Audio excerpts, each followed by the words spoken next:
배우 정의루, 배우 윤계상, 전 프로야구 선수 민병헌. 이들의 공통점은 모두 뇌 속 혈관이 풍선처럼 부풀어 오르는 뇌 동맥류 진단을 받은 유명인들이라는 거다. 이게 터지면 뇌출혈이 되고 손쓸 틈도 없이 즉사하는 경우가 50% 이상이어서 뇌 속에 시한폭탄이란 별명이 붙어있다. 뇌 동맥류 환자는 2008년 18,000명 수준이었는데 2019년엔 11만 5천명으로 크게 늘어났고 젊은 층도 예외가 아니다. 얼마 전 행정안전부 주최로 열린 공공데이터 활용 창업 경진대회에서 뇌 동맥류의 사전 위험을 평가해주는 플랫폼 창업 서비스가 출품돼서 대통령상을 받기도 했다. 공공데이터인 국민건강검진 데이터에 요즘 주목받는 AI 딥러닝을 활용하면 MRA나 CT 촬영 없이도 뇌혈관 질환을 사전에 예측할 수 있다는 것. 최근 행정안전부 주최로 열린 공공데이터 활용 창업 경진대회에서는 공공데이터를 활용한 다양한 아이디어와 제품들이 출품돼 경쟁했는데 이 중 국민건강검진 빅데이터를 활용해서 뇌혈관의 이상 여부를 사전에 판단할 수 있는 플랫폼이 제품 및 서비스 부문에서 대통령상을 받았다. 이건 어떻게 가능한 건지 취재해봤다.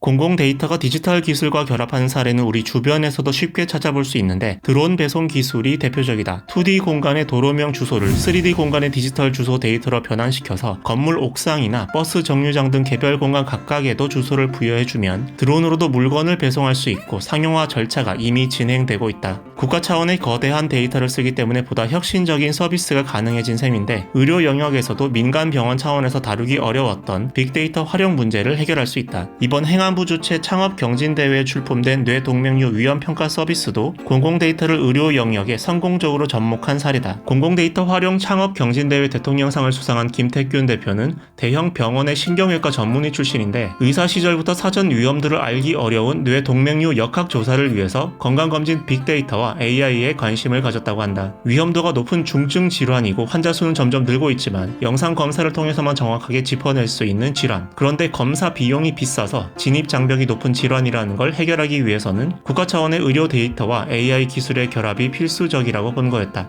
뇌혈관은 주된 코스가 동동 떠다니는 코스입니다. 뇌척수액이라고 불리우는 물 위에서 떠다니는 코스이기 때문에 주변을 보호해줄 수 있는 조직에 의한 서포트도 아주 약한 이런 혈관입니다. 뇌혈관은 압력의 변화나 염증에 견디는 힘도 약하기 때문에 평소 고혈압이나 당뇨, 가족력이 있는 경우 의사들은 특히 뇌와 관련된 영상 검사를 권한다고 한다. 하지만 대형 병원에서 MRI나 MRA가 포함된 건강검진은 100만 원을 훌쩍 넘기 때문에 꺼려지는 경우가 많은데 AI를 활용하면 별도의 검사 없이도 나의 뇌혈관 상태를 정확하게 파악할 수 있는 장점이 있다. 이게 가능하려면 민간 병원의 데이터만으로는 한계가 있다. 이는 뇌동맥류라는 질환의 특징과도 관련이 있는데 암이나 다른 중증 질환처럼 한 병원에서 꾸준히 진료를 받는 게 아니어서 한 병원의 정보만으로는 종합적인 분석이 어렵다고 한다. 국가 단위에서 환자의 동선을 추적해 데이터를 수집하지 않으면 뇌동맥류를 판별하기 위한 정확한 학습이 어려워진다. 공공데이터, 즉 국가건강의료 이용 데이터를 사용을 하게 되면 어디서 검진을 받았던지 간에 그 환자가 한국이라는 바운더리 안에서 사망을 하시게 된다면 사망 자료들이 다 수집이 되게 돼 있고 급하게 환자가 돌아가실 수밖에 없는 질환의 경우에는 일개 병원들의 데이터에서는 하지 못하는 설명력들을 공공데이터가 가질 수 있게 되는 장점이 있습니다. 그래서 뇌동맥류 데이터를 AI와 연결하기 위해서는 데이터의 크기뿐 아니라 질적 측면도 함께 고려해야 하는데 여기서 건강보험심사평가원의 심사 자료도 큰 역할을 했다. 심평원 자료가 중요한 이유는 뇌동맥류 질환에 대한 충실한 심사를 거친 공공데이터여서 뇌동맥류 환자 분류를 훨씬 정확하게 할 수 있기 때문이다. 예를 들어서 같은 40대 여성이라고 하더라도 최고 위험군 A씨와 고위험군 B씨 결과를 보면 A씨의 경우에 고혈압 가족력과 뇌졸중 가족력, 당뇨나 혈압 등에 따라 위험도 영향이 다르게 나타난 걸 볼 수 있다. 행정안전부에서 운영하는 공공데이터 포털에서는 다양한 분야의 데이터를 국민 누구나 언제 어디서든 자유롭게 활용 가능하도록 지원하고 있다. 내년 3월부터는 중고차 정비 횟수나 사고 이력을 알 수 있도록 중고차 시장 공공데이터를 개방할 예정이라고 한다. 중고차 시장은 사는 사람에게 정보가 너무 부족해서 레몬 시장, 그러니까 먹기엔 너무 시기 때문에